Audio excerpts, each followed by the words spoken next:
Welcome back to Not a Pro. This is the channel where I document my journey going from a below average runner to the Brisbane 2032 Olympics marathon winner. Will I make it? I don't know, but I've got 7 years to try. Let's see what we can do. Today's run is a brisk hour 45. It is it's probably about 7 a.m. The sun's just about to come up and it is -4, feels like -7, bloody cold.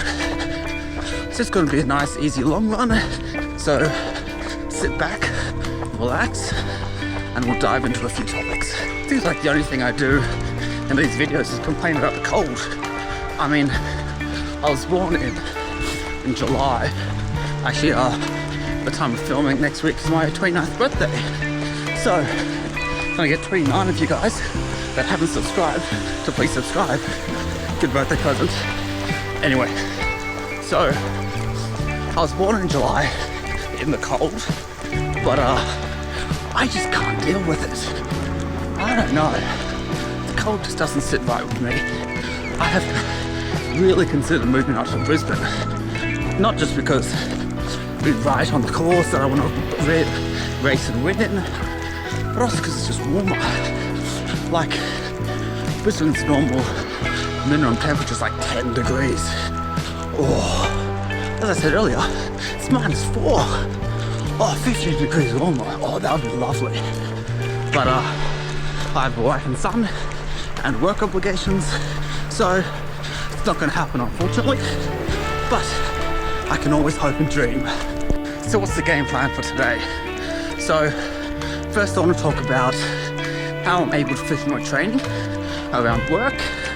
I want to talk about how I'm finding that training. And then finally I want to talk about whether I realistically believe I can make it to the Olympics. So how do I fit all my running in a week?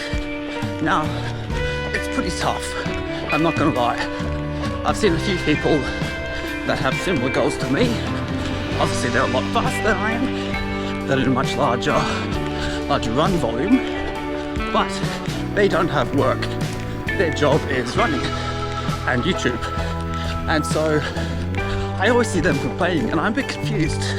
When I do my running, as you guys know, if any of you follow me on Strava, that I start at roughly 3 to 4 o'clock every morning. The reason I do that is, so my morning sessions are hour and a half, plus warm up and cool down, so about an hour 42. So I do 6 minutes up and down. I then have to get ready, and then I start work. Now at the moment I'm doing about 8 hours of training. I would love to do more. I'll get into that a little bit later. I then do like 40-hour work week. I'm lucky I need to go into the office twice a week. And so that twice a week is about 5 hours of driving. So 40 hours of work, 5 hours of driving, 8 hours of running.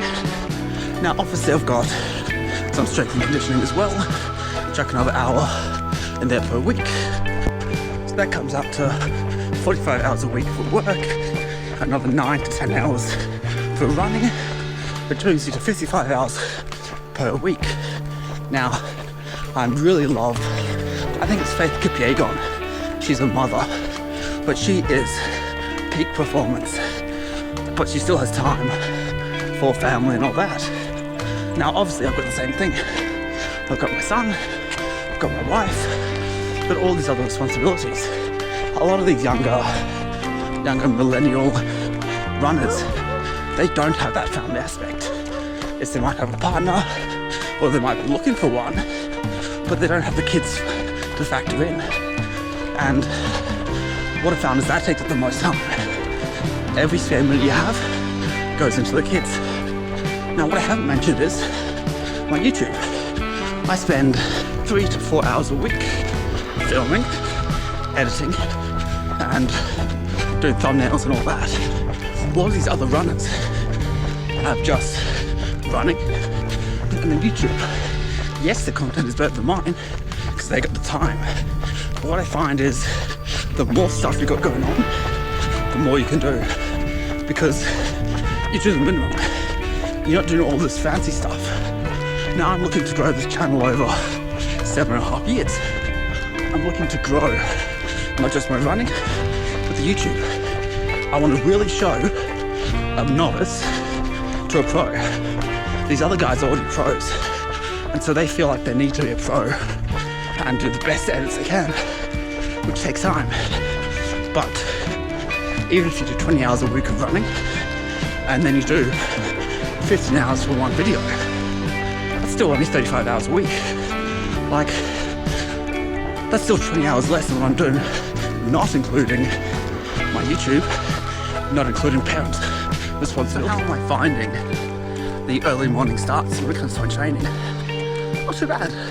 I actually really enjoy being up, getting an hour and a half, 2 hours in, and then, you know, going to work.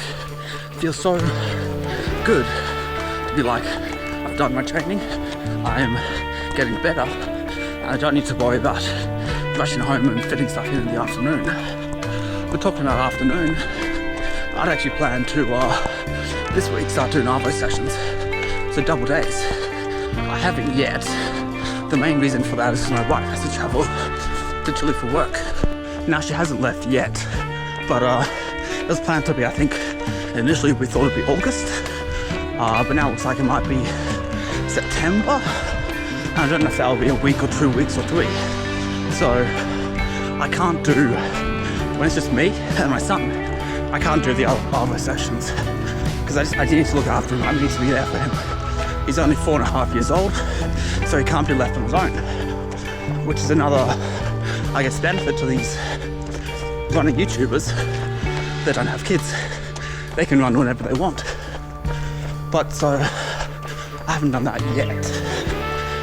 Probably looking towards maybe once I've done my first marathon in April, I'll do the Canberra Marathon, and then after that I'll start adding doubles. Now I'm very lucky that my wife works remote, because what it means is I'm able to start early and finish early. So I finish about 3 p.m. most days, while she starts at 9, finishes at 5. And what that means is she can do the drop-offs in the morning, but I do the pickups in the Arvo. So the downside of that is, come 3 o'clock, it's time to pick up my son. And I said just a bit earlier, look after him when my wife goes to Chile. That's basically the same in the afternoon.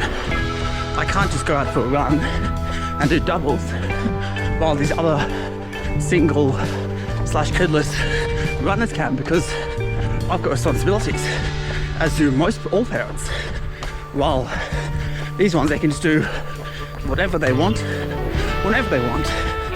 I don't have any problems with that, but I guess it's a different mentality and a different lifestyle, which everyone needs to adjust to.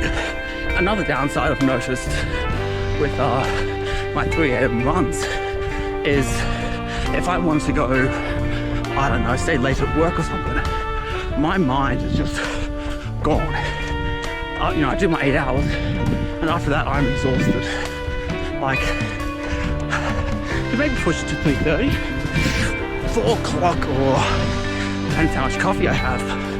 But following on for that, at home, come 8 p.m. at night, I'm asleep at 8 p.m. There is no way I could stay up any later. It's just, my body's just exhausted because of the early wake up. And if you're like a party person and think, you know, 8 p.m. the party's not started, like, I'm dead asleep by then.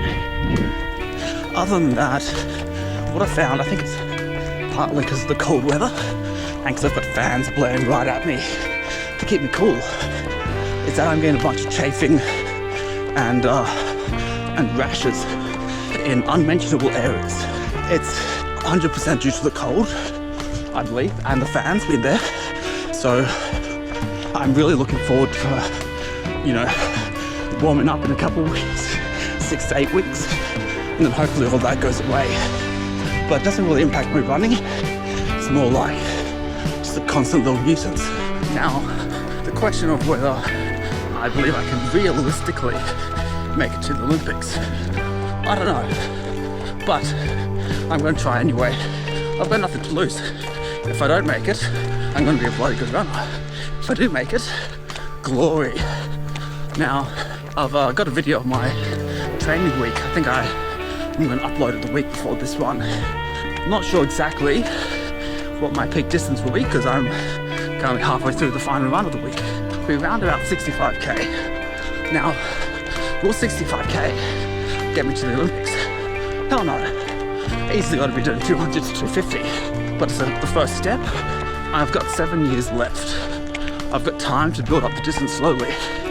I'm hoping, as per my training plan, before I even do my marathon, I'll be doing about 100k, peaking at 100k, which I think is bloody good. Going from 20k a week to 100k a week over the course of like 12 months, massive change, massive improvements. And what I'm seeing at the moment is a lot of the newbie gains. I've got a half marathon coming up 12th of October, and my Stride has updated my time, so I'll be sub 2. It's the first time I'll ever do sub 2. I really hope I can actually make that. I did 2 hours 15 when I did my half marathon of the triathlon, so it'll be 15 minutes PB, but it's also just the start. I am constantly growing, and I'm so keen to see where we finally end up. I still have around, so I'm about 95 kilos, so I've still got at least 20 kilos that I can lose. And what I found already is just by being like 5 kilograms lighter than I was back in April, March, such a big difference. Even if I don't get any fitness gains, just having that less weight to push around, that will give me so much benefit as is. Easily another 1 to 2 minutes per K in average pace. And that's the lowdown, guys. If you guys have liked it and want to see more of my content, please like and subscribe. This is going to be a slow burn. I'm going to slowly get better, hopefully in editing, storytelling, and running. And if you'd like to know more, you'll see how far I can go over the next 7 years. So as always, you got to train hard and you got to train smart. See you guys next week.